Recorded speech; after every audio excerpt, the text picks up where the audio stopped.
Blog. আজকে আমরা এসেছি একটা প্রাচীন জায়গা যেটা মুর্শিদাবাদে। আশা করি বুঝতে পেরে গেছো, আমরা আজকে হাজারদুয়ারি এসেছি। আম্মু আর আন্টি আগে এসছে, আমি আসিনি, মানে কোনো কারণে ডিলে হয়েছে বা পোস্টপন হয়েছে, ওই জন্য আসা হয়নি। তো আজকে ফার্স্ট টাইম এক্সপিরিয়েন্স কেমন হবে জানি না।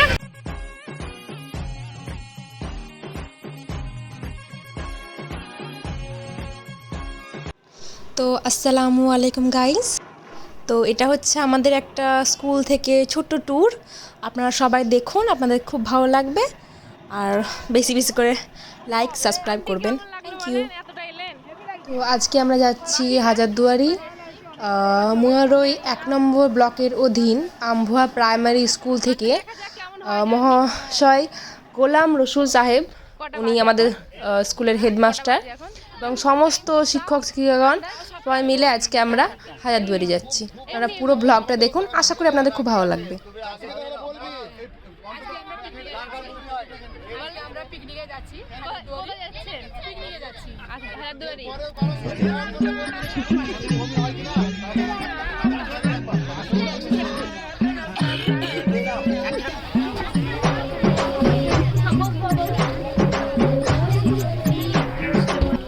এখানে আমরা সবাই খুব হই হই করতে করতে সমস্ত স্টুডেন্ট, কিছু কিছু স্টুডেন্ট এবং তাদের গার্জেন এবং সমস্ত শিক্ষক শিক্ষিকা সহ খুব আনন্দ সহকারে বাচ্চাদেরকে উৎসাহের সঙ্গে একটা ছোট্ট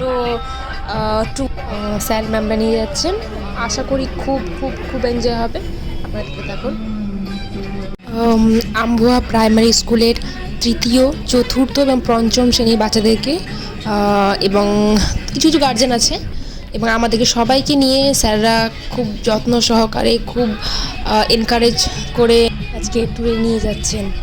ওনাদেরকে অসংখ্য ধন্যবাদ। আর একটা জিনিস খুব উল্লেখ্য, যেটা আমার খুব ভালো লেগেছে, সেটা হলো মানে স্যার, মানে হেড স্যার এবং সমস্ত শিক্ষক শিক্ষিকা যারা ছিলেন ওখানে, কেউ কিন্তু কোনো কিছুতে বিরক্ত হয়নি। মানে বাচ্চারা বমি করছিল, অনেক বাচ্চা শরীর খারাপ করছিল, আর স্যাররা বারে বারে বমি ট্যাবলেট, জল, কমলালেবু খোসা এসব আগিয়ে দিচ্ছিল। হয়তো বাচ্চাদের গার্জেন না গেলেও এতটা খেয়াল রাখতে পারতো না। সত্যি ওনারা খুব খেয়াল রেখেছে।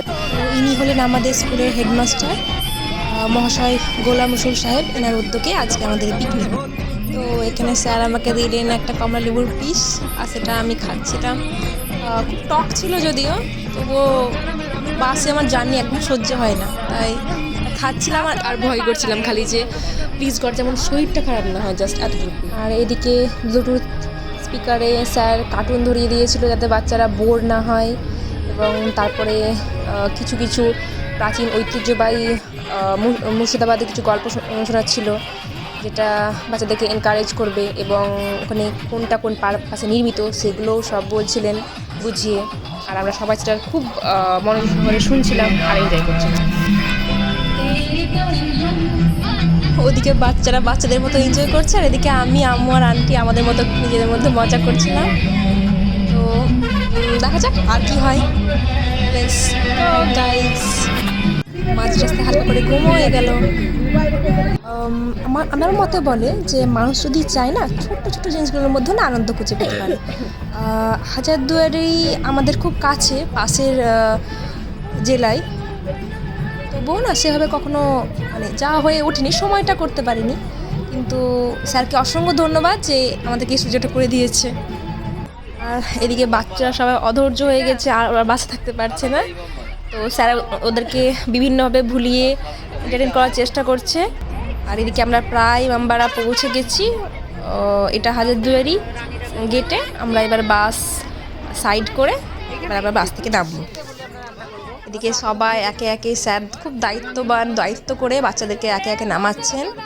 নিচে সবাইকে বাচ্চাদেরকে গাইড করছে, একা কোথাও যাবে না, এটা কেউ দিলে নিবে না, নাড়বে না।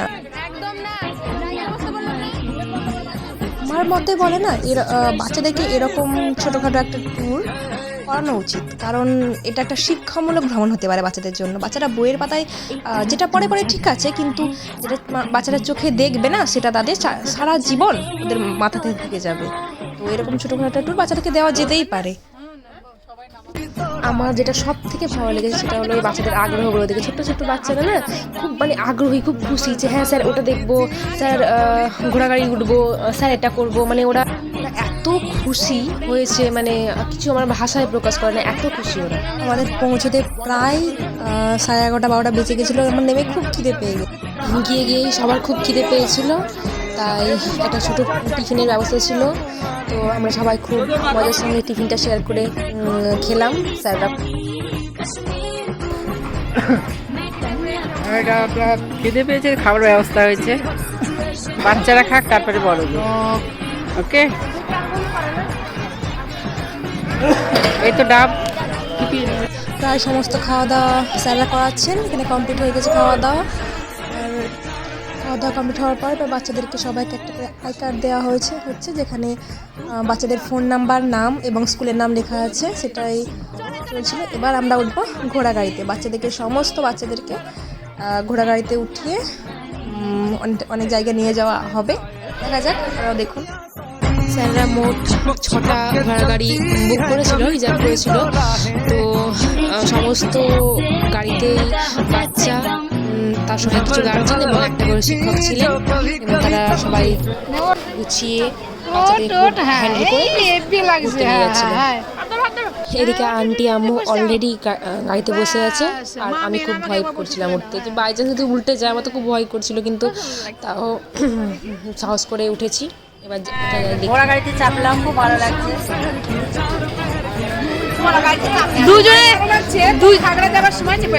দুজনে মহারণের মতো বসে গেছো আমাকে ছেড়ে আগে।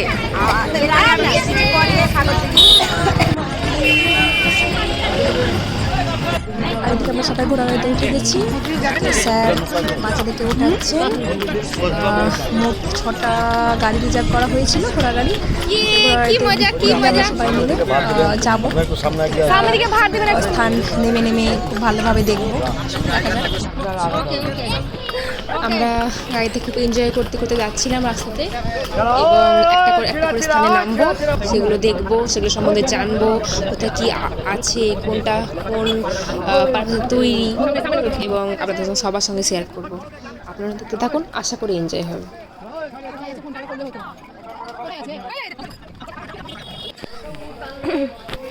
এটা আজীবন নেশা সমাধিক্ষেত্র। বাপরে এত ভিড়!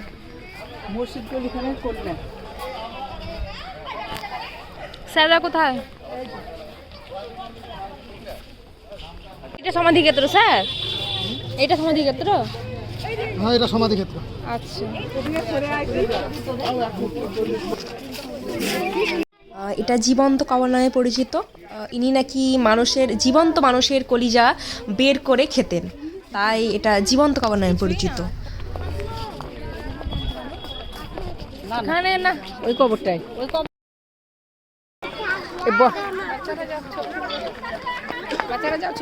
যাও যাও যাও। এবার আমরা প্রবেশ করছি নবাবের 1100তম কবরে, যেখানে নবাব বংশের 1100টা কবর মজুদ আছে, বিশেষ করে মির্জাফর বংশের। আমার বেশি ইন্টারেস্ট হচ্ছে মির্জাফরের কবর, কারণ আমরা কথায় কথায় বলি মির্জাফরের বংশ। মির্জাফরের কবর যদিও খুঁজে পাইনি, মানে লেখাগুলো অনেক দিনের তো মিটে গেছে, বা হয়তো আমার ভুল, আমি বুঝতে পারি না। এখানে একটা কবর ছিল যেটা খুব সুন্দর করে বাঁধানো ছিল, সেখানে মোমবাতি জ্বালানো ছিল, হয়তো সেটাই হবে, তবে আমি বুঝতে পারিনি। আর এখানে একটা দুটো তো কবর নয়, 1100টা কবর আছে। তো তার মধ্যে খুঁজে পাওয়া খুব